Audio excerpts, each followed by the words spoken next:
ఆంధ్రప్రదేశ్కు మరొక ముప్పు పొంచి ఉంది. మోంతా తుఫాన్ ఎఫెక్ట్ ఎంత భారీగా ఆంధ్రప్రదేశ్ మీద ఉందో మనం చూసాం.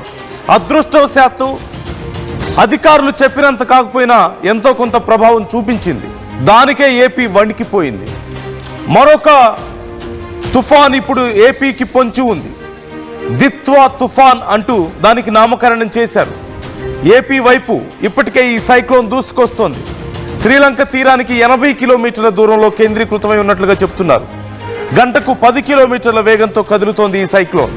పుదుచ్చేరికి 480 కిలోమీటర్లు, చెన్నైకి 580 కిలోమీటర్ల దూరంలో ఈ దుత్వా తుఫాన్ ఉంది. గడిచిన 6 గంటల్లో 8 కిలోమీటర్ల వేగంతో కదిలింది. తుఫాను ప్రభావంతో రాయలసీమ, కోస్తాంధ్ర జిల్లాల్లో అతి భారీ వర్షాలు ఉండబోతున్నాయంటూ వాతావరణ శాఖ హెచ్చరికలు జారీ చేస్తోంది. రానున్న ఆదివారం ఉదయానికి ఉత్తర తమిళనాడు, పుదుచ్చేరి, దక్షిణ కోస్తా అంటే ఏపీలో ఈ ప్రభావం ఎక్కువగా ఉండబోతున్నట్లుగా తెలుస్తోంది. మరోవైపు చెన్నై, పుదుచ్చేరి మధ్య తీరం దాటుతుంది అంటూ ముందు అనుకున్నారు. కానీ ఇది తీరం దాటకపోయినప్పటికీ తీరం వెంబడి ప్రయాణించి నిదానంగా బలహీన పడుతుంది అంటూ ఇప్పుడు అధికారులు చెప్తున్నట్లుగా తెలుస్తోంది. దీనికి దిత్వా అంటూ పేరు పెట్టారు. యమన్ దీన్ని సూచించినట్లుగా తెలుస్తోంది. సోకోట్రా అనేటువంటి ఒక ద్వీపం, యమన్లో ఉన్నటువంటి ద్వీపంలో ఒక సరస్సు ఉంది. దాని పేరు దిత్వా. ఆ పేరు మీద ఈ తుఫాన్ పేరును కూడా నామకరణం చేశారు. సో 4 రోజుల పాటు భారీ వర్షాలు ఉండబోతున్నాయి. 20 సెంటీమీటర్ల కంటే వర్షపాతం ఎక్కువ నమోదవబోతోంది అంటున్నారు. ఖచ్చితంగా అతి భారీ వర్షం 20 సెంటీమీటర్లు అంటే సహజంగా 10 నుంచి 15 మధ్యలో వస్తేనే భారీ వర్షంగా మనం చూస్తుంటాం. వరదలు వస్తూ ఉంటాయి చాలా ప్రాంతాల్లో. 20 సెంటీమీటర్ల వర్షపాతం రాబోతోంది. అలాగే గాలుల తీవ్రత కూడా చాలా తీవ్రంగా ఉండబోతోంది. 80 కిలోమీటర్ల కంటే ఎక్కువగా తీవ్రత ఉండబోతోంది. ఒక్కసారి పరిస్థితి ఎలా ఉండబోతుందో మీరే ఇమాజిన్ చేసుకోండి. 20 సెంటీమీటర్ల కంటే ఎక్కువ వర్షపాతం, 80 కిలోమీటర్ల వేగం కంటే ఎక్కువ గాలుల తీవ్రత ఉండబోతోంది. సహజంగా 30 నుంచి 50 కిలోమీటర్ల వేగం వస్తేనే అధికారులు మనల్ని హెచ్చరికలు జారీ చేస్తూ ఉంటారు, జాగ్రత్తగా ఉండండి ఏం జరుగుతుందో అని. అలాంటిది 80 కిలోమీటర్ల వేగం. మొన్న మోంతా సమయంలో సముద్ర తీరం వెంబడి వచ్చినటువంటి గాలులు ఏవైతే ఉన్నాయో 60 నుంచి 80 కిలోమీటర్లు, అంతకు మించినటువంటి వేగంతో ఈసారి ఈదురుగాలులు ఉండబోతున్నాయి అంటున్నారు. విశాఖ, మచిలీపట్నం పోర్టులో ఇప్పటికే 2వ నంబర్ ప్రమాద హెచ్చరికను జారీ చేశారు. దీని ప్రభావం ఎక్కువగా అండమాన్ నికోబార్, పుదుచ్చేరి, లక్షద్వీప్, ఏపీ, ఒడిస్సా, వెస్ట్ బెంగాల్, తమిళనాడు, కేరళ ఈ ప్రాంతాల్లో ఎక్కువగా ఉండబోతోంది. ముఖ్యంగా కోస్తాంధ్ర ప్రాంతంలో దీని ప్రభావం ఎక్కువగా ఉండబోతోంది అంటూ వాతావరణ శాఖ ఇప్పటికే హెచ్చరికలు జారీ చేస్తోంది. సో జాగ్రత్తగా ఉండండి. ఈ 4 రోజుల పాటు అత్యంత వర్షాలు, భారీ వర్షాలు ఉండబోతున్నాయి కోస్తాంధ్ర ప్రాంతంలో. మిగతా ప్రాంతాల్లో మోస్తరు వర్షాలు ఉండబోతున్నాయి. అండ్ ఈ వర్షాల ప్రభావం వల్ల తెలంగాణలో చలి తీవ్రత పెరగబోతోంది అంటూ వాతావరణ శాఖ చెప్తోంది. సో ఒక్కసారి నేను మీకు మ్యాప్స్లో నేను చూపించే ప్రయత్నం చేస్తాను. ఎక్కడ కేంద్రీకృతమై ఉంది తుఫాన్ అనేది ఇక్కడ మీరు చూస్తున్నారు. ప్రజెంట్ శ్రీలంక ప్రాంతంలో మనకి ఈ తుఫాన్ కనిపిస్తోంది. ఇది నెమ్మదిగా కదులుతూ పైకి రాబోతోంది. ఇలా అప్స్ట్రీమ్కి వస్తున్న నేపథ్యంలో ఈ ప్రాంతాలన్నీ కూడా ఎఫెక్ట్ ఉండబోతున్నాయి. ఇక్కడ వరకు ఈ ప్రాంతాలన్నీ కూడా ఎఫెక్ట్ ఉండబోతున్నాయి. కొంచెం జూమ్ చేయండి పీసీఆర్ ఒకసారి. యా, ఇదిగో ఇక్కడ మనకి శ్రీలంకకి భారతదేశానికి మధ్యలో ఉన్నటువంటి ప్రాంతం ప్రజెంట్ ఇక్కడ ఉంది. చాలా నెమ్మదిగా ఈ తుఫాను కదులుతోంది. సహజంగా ఎంత నెమ్మదిగా తుఫాను కదిలితే దాని ప్రభావం అంత ఎక్కువగా ఉంటుంది, దాని ఇంపాక్ట్ ఎక్కువగా ఉంటుంది, నష్టం దానివల్ల చాలా ఎక్కువగా ఉంటుంది. సో నిన్నటి వరకు 10 కిలోమీటర్ల వేగంతో కదిలింది. ఇప్పుడు దాని వేగం 8 కిలోమీటర్లకు తగ్గింది. సో ఈ స్పీడ్తో కనుక కదిలితే చాలా ఎక్కువసేపు మన ప్రాంతాల గుండా ప్రయాణించే అవకాశం ఉంటుంది. కాబట్టి నష్టం కూడా చాలా ఎక్కువగా ఉండేటువంటి అవకాశం ఉంటుంది. 20 సెంటీమీటర్స్ కంటే ఎక్కువ వర్షపాతం అంటున్నారు. 80 కిలోమీటర్ల కంటే ఎక్కువ వేగంతో ఈదురుగాలు ఉండబోతున్నాయంటూ చెప్తున్నారు. సో ఎంత భారీగా దీని ప్రభావం ఉండబోతుంది. అందులోనూ చాలా స్లోగా కదులుతోంది. అంటే ప్రభావం ఎంత తీవ్రంగా ఉండబోతుంది అనడానికి ఇది మనకు ఒక ఎగ్జాంపుల్గా కనిపిస్తుంది. తుఫాను వేగంగా కదిలితే వేగంగా దాటిపోయే అవకాశం ఉంటుంది.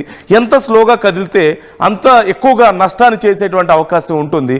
అండ్ ఇది చాలా ప్రాంతాల మీద ప్రభావం చూపించబోతోంది. చాలా నెమ్మదిగా కదలడమే కాకుండా చాలా ఎక్కువ విస్తరించి ఉంది ఈ తుఫాన్. మనకి ఒక్కసారి మీరు ఇక్కడ చూడొచ్చు, బాగా ఎక్కువ దూరం విస్తరించి ఉండడం వల్ల సో తుఫాన్ కేంద్రం ఇక్కడ మనకు కనిపిస్తుంది. ఇప్పటికే తుఫానుగా బలపడింది. సో తుఫాను కేంద్రం మనకి ఇక్కడ సెంటర్లో ఇక్కడ కనిపిస్తుంది, కానీ ప్రభావం చూసారా, ఇదిగో ఇంత కనిపిస్తోంది. ఈ చుట్టూ మనకి ఈ సర్కిల్ కనిపిస్తుంది. ఎప్పుడైనా సరే ఒక తుఫానుకి ఆ కేంద్రంలో కంటే, అంటే ఆ సెంటర్లో కంటే కూడా ఆ వేవ్స్ ఉండేటువంటి ప్రాంతంలోనే ఎక్కువ ఇంపాక్ట్ ఉంటుంది. సో ఇప్పుడు ఒకసారి మనం చూడొచ్చు దీని ప్రభావం ఎంత వైడ్గా ఉందనేది మనకు కనిపిస్తుంది. సో మేజర్గా ఇదిగో ఈ చుట్టూ అంతా కూడా ఇది స్లోగా ఈ అప్ స్ట్రీమ్లో ఇలా మూవ్ అవబోతుంది. ఇటు నుంచి మనకి పాస్ అవబోతున్నట్లుగా తెలుస్తుంది, ఇలా ఇలా పాస్ అవబోతుంది అప్ స్ట్రీమ్. సో దానివల్ల భారీ నష్టం ఉండబోతోంది అని చెప్తున్నారు. ముఖ్యంగా అండమాన్ నికోబార్, అలాగే పుదుచ్చేరి అంటే తమిళనాడు, కేరళ ఈ ప్రాంతాలన్నీ కూడా, ఒడిస్సా, వెస్ట్ బెంగాల్, కేరళ ఈ ప్రాంతాలన్నీ కూడా ఎఫెక్ట్ ఉండబోతున్నట్లుగా తెలుస్తుంది. ఒక్కసారి కొంచెం కిందకి డ్రాగ్ చేయండి and try to Zoom it little bit. Yeah ఒక్కసారి ఇంకొంచెం జూమ్ చేసే ప్రయత్నం చేయండి. ఇక్కడ మనకి ఇంకా క్లియర్గా కనిపిస్తుంది. ఒక్కసారి మనం చూడొచ్చు, ఇదిగో ఇక్కడ ప్రజెంట్ ఈ డౌన్లో ఉంది. సో పైకి రాబోతున్న నేపథ్యంలో చెన్నై మీద ఎఫెక్ట్ ఉండబోతోంది, నెల్లూరు మీద, ఒంగోలు మీద ఇలా ఇలా పైకి రాబోతున్న నేపథ్యంలో సో ఈ ప్రాంతాలన్నీ కూడా ఎఫెక్ట్ చూపించబోతున్నాయి. ఇక్కడంతా కూడా బెంగళూరు వరకు ఆల్మోస్ట్ ఎఫెక్ట్ ఉండబోతుంది, ఇక్కడ వరకు ఉండబోతుంది. ఇటు హిందూపూర్ ఇటు ప్రాంతాల్లో కొంత తక్కువ ఎఫెక్ట్ ఉన్నప్పటికీ కూడా ఒక మోస్తరు వర్షాలు మాత్రం ఉండబోతున్నట్లుగా తెలుస్తోంది. ఈ ప్రొద్దుటూరు ఈ ప్రాంతాల వరకు ఇంతవరకు ఎఫెక్ట్ చూపించబోతుంది. ఇలా మన తీరం వెంబడి ప్రయాణించేటువంటి అవకాశాలు కనిపిస్తున్నాయి. సో కేర్ఫుల్గా ఉండాల్సిన అవసరం ఉంది. ఏపీకి మరొకసారి దిత్వా రూపంలో మరొక భారీ ప్రమాదం పొంచి ఉంది. అతి భారీ వర్షాలు కురియబోతున్నాయంటూ వాతావరణ శాఖ చెప్తోంది. ముఖ్యంగా కోస్తా ప్రాంతాల్లో ఈసారి వర్షాలు మరింత ఎక్కువగా ఉండబోతున్నాయి. నెల్లూరు దగ్గర నుంచి మొదలు పెడితే ఆ పైనంతా కూడా వర్షాలు భారీగా ఉండబోతున్నాయంటూ చెప్తుంది. అలాగే ఇటు కేరళలోను, తమిళనాడులో కూడా ఈ ఎఫెక్ట్ చాలా ఎక్కువగా ఉండబోతోంది. తిరుపతిలో కూడా వర్షాలు ఉంటాయి ఖచ్చితంగా. ఇంతవరకు సేలం వరకు ఇటు బెంగళూరు వరకు వెళ్ళదు, కానీ ఆ పక్క నుంచి వెళ్ళేటువంటి అవకాశం ఉంటుంది. ఈ ఇంపాక్ట్ ఇలా అప్ స్ట్రీమ్ ఉండేటువంటి అవకాశం కనిపిస్తుంది. సో తెలంగాణకి దగ్గరగా వెళ్తున్నప్పటికీ కూడా హైదరాబాద్ ఇటు ఈ ప్రాంతాల మీద ఎఫెక్ట్ కనిపించదు. కర్నూలు కానీ లేదా మహబూబ్ నగర్ కానీ హైదరాబాద్ కానీ ఇంత దూరం రాకపోయినప్పటికీ కూడా ఈ గాలుల వల్ల, ఈ తేమతో కూడినటువంటి గాలుల వల్ల చలి తీవ్రత ఎక్కువగా ఉండేటువంటి అవకాశం ఉంది. వర్షాల ప్రభావం లేకపోయినా చలి తీవ్రత అంటే వెదర్లో మాయిశ్చర్ పెరగడం వల్ల దానివల్ల చలి తీవ్రత పెరిగే అవకాశం ఉంది అంటూ కూడా చెప్తున్నారు. వెస్ట్ బెంగాల్ వరకు కూడా దీని ప్రభావం కనిపించబోతుంది. సో ఒకసారి దీనికి సంబంధించి డీటెయిల్స్ తెలుసుకునే ప్రయత్నం చేద్దాం.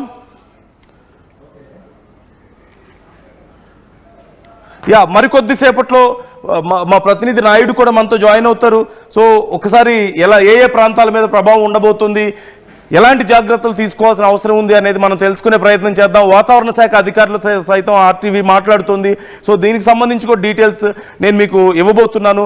బట్ జాగ్రత్తగా ఉండాల్సిన అవసరం అయితే ఉంది. కోస్తా మీద అతి తీవ్రమైనటువంటి ప్రభావం ఉండబోతోంది అని చెప్తున్నారు. ఇప్పటికే మొన్నొచ్చినటువంటి తుఫాన్కే, మోంతాకే తీవ్రంగా నష్టపోయారు రైతులు. మరొకసారి అలాంటి పరిస్థితి ఉండబోతున్నట్లుగా కనిపిస్తోంది.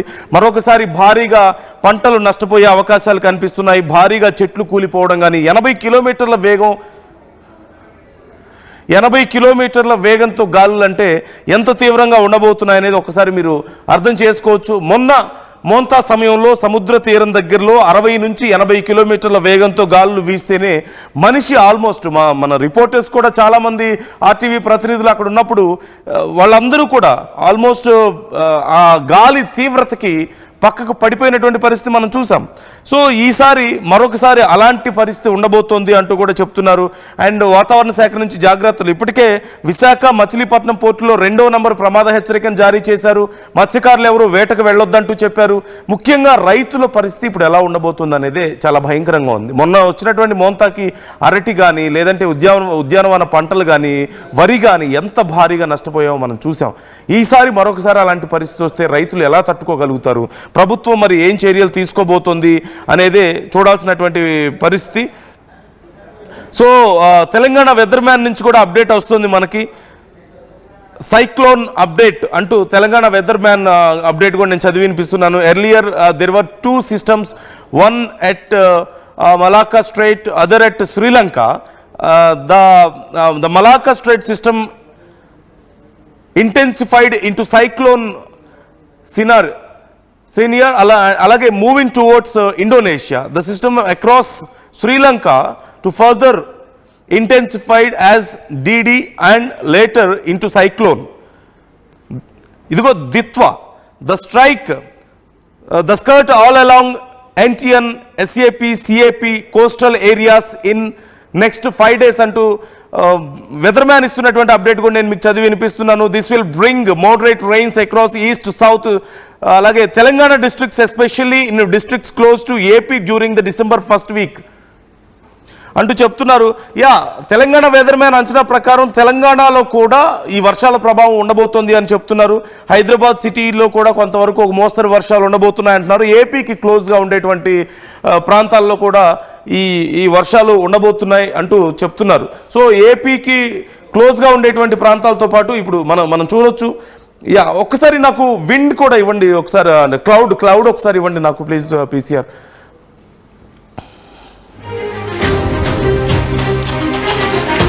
సో దిస్ ఇస్ ఇంకొంచెం జూమ్ చేయరా ఈ ప్రాంతంలో, నాకు ఏపీ ప్రాంతంలో ఇక్కడ. సో ఇదిగో మనం చూస్తున్నాం క్లౌడ్ ఎఫెక్ట్ ఏ విధంగా ఉండబోతుంది అనేది కూడా నేను మీకు చూపించే ప్రయత్నం చేస్తున్నాను. ఇక్కడి నుంచి ప్రజెంట్ ఇక్కడ కాన్సన్ట్రేట్ అయి ఉంది ఈ తుఫాన్. ఆ తర్వాత ఈ తీరం వెంబడి మనకు కదలబోతోంది. తీరం వెంబడి కదులుతున్న సమయంలో ఆల్మోస్ట్ హైదరాబాద్ వరకు కూడా ఇదిగో ఇటు ఇక్కడ తిరువన్మేలి కానీ ఈ ప్రాంతం అంతా కూడా ఉండబోతుంది. తిరుచి ఇక్కడ వరకు కూడా దీని ఎఫెక్ట్ ఉండబోతుంది. ఇటుగా కదలబోతుంది కాబట్టి తిరుపతి ఈ ప్రాంతం అంతా కూడా కనిపిస్తుంది. అట్ ది సేమ్ టైం హైదరాబాద్లో కూడా కొంచెం కిందకి ఇటు చెన్నైలో ఎఫెక్ట్ చాలా ఎక్కువగా ఉండబోతుంది. ఆ తర్వాత నెల్లూరు, తిరుపతి ఈ ప్రాంతాలంతా కూడా ఎఫెక్ట్ చాలా ఎక్కువగా ఉండేటువంటి అవకాశం కనిపిస్తుంది. ఇదిగో ఇంకొంచెం కిందకి డౌన్. సో ఇదిగో ఈ ప్రాంతం అంతా కూడా ఎఫెక్ట్ చూపించబోతుంది. ఈ అప్ స్ట్రీమ్ ఉండబోతుంది కాబట్టి ముఖ్యంగా తీరం వెంబడి ఉన్నటువంటి ప్రాంతాల మీద చాలా ఎక్కువగా ఉండేటువంటి అవకాశం కనిపిస్తుంది. సో మీ ఏరియాల్లో సిచ్యువేషన్స్ ఎలా ఉన్నాయి? ఇప్పటికే వాతావరణంలో కొన్ని మార్పులు కనిపిస్తున్నట్లుగా మనకు కనిపిస్తుంది. రాజేష్ జాయిన్ అవుతున్నారు, మా ప్రతినిధి. ఒకసారి డీటెయిల్స్ తెలుసుకునే ప్రయత్నం చేద్దాం. రాజేష్, కోస్తాకి మరొకసారి భారీ వర్షాలు ఉండబోతున్నాయంటూ వాతావరణ శాఖ చెప్తోంది. ఈసారి దిత్వా తుఫాన్కి సంబంధించి ప్రభుత్వం ఎలా అలర్ట్ అవుతోంది? మొన్న మోంతా ఎఫెక్ట్ మనం చూసాం, రైతులు చాలా తీవ్రంగా నష్టపోయారు. మరొక తుఫాన్ ఇప్పుడు పొంచి ఉంది. సో ఈసారి కూడా వర్షాలు 20 సెంటీమీటర్ల కంటే ఎక్కువ వర్షపాతం ఉంటుంది అంటున్నారు. సో రైతులు ఎలాంటి జాగ్రత్తలు తీసుకోవాలి? ప్రజలు ఎలా ప్రిపేర్ అవ్వాలి? ప్రభుత్వాలు ఎలా ప్రిపేర్ అవుతున్నాయి ఇప్పుడు? అసలు వర్షం అంటేనే రైతు గుండెల్లో గుబులు పడుతున్న నేపథ్యం కనిపిస్తూ ఉన్నది. గతంలో చూసాం, తుఫాన్ వచ్చిందంటే చాలు రైతుల పరిస్థితులు అతలాకుతలంగా మారుతున్న నేపథ్యం కూడా కనిపిస్తూ ఉన్నది. వేసుకున్న వ్యవసాయం పూర్తిగా ఈ రోజు చేతికి వచ్చే టైంకి ఆరు గంటల పాటు పండించినటువంటి పంట ఈ రోజు చేతికి వచ్చే టైంకే ఈ రోజు ఇటువంటి విభక్తుల వల్ల, ప్రకృతి విభక్తులతో పూర్తిగా రైతుల పరిస్థితి అతలకుతలంగా నేపథ్యం అయితే కనిపిస్తూ ఉన్నది. ముఖ్యంగా మనం చూడొచ్చు, మళ్ళీ ఈ సైక్లోన్ ఎఫెక్ట్ తో రైతు పరిస్థితి ఎలా ఉంటుందన్న రైతులంతా కూడా ఒక విధంగా ఆందోళన చెందుతున్న నేపథ్యం కనిపిస్తూ ఉన్నది. ముఖ్యంగా చూసుకుంటే బంగాళాఖాతంలో బలపడినటువంటి దిత్వా తుఫాన్ అయితే ఈ రోజు రైతు గుండెల్లో గుబులు పుట్టిస్తున్న నేపథ్యం కూడా కనిపిస్తూ ఉన్నది. చూసుకుంటే ఏపీ వైపు సైక్లోన్ అయితే మాత్రం శరవేగంగా దూసుకుని వస్తున్న నేపథ్యం కూడా కనిపిస్తుంది. శ్రీలంకకి అయితే 80 కిలోమీటర్ల దూరంలో కేంద్రీకృతమైనటువంటి నేపథ్యం కూడా కనిపిస్తుంది. గంటకు 10 కిలోమీటర్ల వేగంతో కదులుతున్నదంటూ ఒకవైపు వాతావరణ శాఖ నిపుణులు కూడా చెప్పుకొస్తున్న నేపథ్యం కూడా కనిపిస్తున్నది. ముఖ్యంగా చూసుకుంటే అక్కడ పుదుచ్చేరికి 480 కిలోమీటర్ల దూరంలోనే, చెన్నైకి 580 కిలోమీటర్ల దూరంలో ఈ తుఫాను కేంద్రీకృతమైనట్టయితే ఇప్పటికే వాతావరణ శాఖ కూడా హెచ్చరికలు జారీ చేసిన నేపథ్యం కూడా కనిపిస్తుంది. చూసుకుంటే గంటకు సుమారుగా చూసుకుంటే 40 నుంచి 50-60 కిలోమీటర్ల వేగంతో తీర ప్రాంతాలకు కూడా ఇప్పటికే గాలి వీస్తున్న నేపథ్యం కూడా కనిపిస్తూ ఉన్నది. ముఖ్యంగా చూసుకుంటే ఆంధ్రప్రదేశ్ లో కనుక మనం చూసుకుంటే ఈ కోస్తా ఆంధ్రాలో కూడా ఇప్పటికే గాలి కూడా వేగంగా వేస్తున్న నేపథ్యం కూడా కనిపిస్తుంది. సముద్ర తీర ప్రాంతంలో వస్తున్న నేపథ్యం కూడా కనిపిస్తుంది. ఇప్పటికే చూసుకుంటే ప్రకాశం, నెల్లూరు, తిరుపతి ఈ తీర ప్రాంతాలు ఇప్పటికే గాలి కూడా వేగంగా వేస్తున్న నేపథ్యం అయితే కనిపిస్తూ ఉన్నది. ముఖ్యంగా చెన్నైకి అయితే దీని ఎఫెక్ట్ ఉంటుందని కూడా మరొక వైపు అయితే వాతావరణ శాఖ కూడా చెప్పుకోవాల్సిన నేపథ్యం కూడా కనిపిస్తూ ఉన్నది.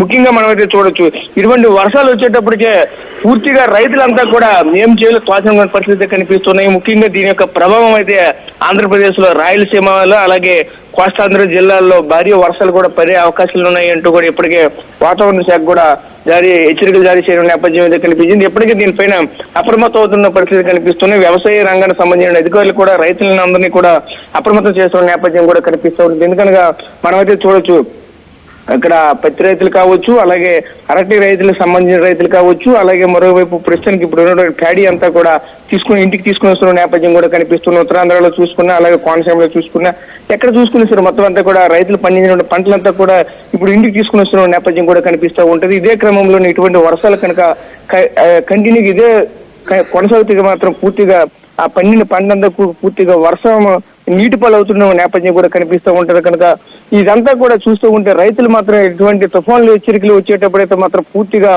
చిగురుటాకులా ఉనికిపోతున్న నేపథ్యం కూడా కనిపిస్తూ ఉన్నది. ముఖ్యంగా ఇటువంటి ప్రకృతి విపత్తులు వచ్చేటప్పుడు ఎక్కువగా లాస్ అయ్యేది రైతే కాబట్టి దీని పట్ల ప్రభుత్వాలు అలాగే సంబంధించిన అధికారులు కూడా తగు చర్యలు తీసుకుంటే బాగుంటుందంటూ కూడా చెప్పుకొస్తున్న నేపథ్యం కూడా కనిపిస్తుంది. మనం మాన్సా తుఫాన్ వచ్చేటప్పుడు ఎంతో మంది రైతులు అయితే మాత్రం అతలకుతలమైన నేపథ్యం కూడా కనిపించింది. చూస్తూ ఉంటే కోనసీమ జిల్లా అంతా కూడా చూస్తూ ఉంటే ఆ చిగురుటాకులో ఉనికిపోయినటువంటి పరిస్థితి కూడా కనిపించాయి. ఎందుకనగా చూడొచ్చు, ఒకవైపు వర్షం బీభత్సంతో పూర్తిగా ముంపు ప్రాంతాలంతా కూడా పూర్తిగా ఆ నీటిమయమైనటువంటి పరిస్థితులు కూడా కనిపించాయి. అటువంటి పరిణామాలు మళ్ళీ చోటు చేస్తాయని చెప్పేసి ఒక ఉన్నటువంటి రైతులంతా కూడా మరింత ఆందోళన ఆవేదన వ్యక్తం చేస్తున్న నేపథ్యం కూడా కనిపిస్తుంది.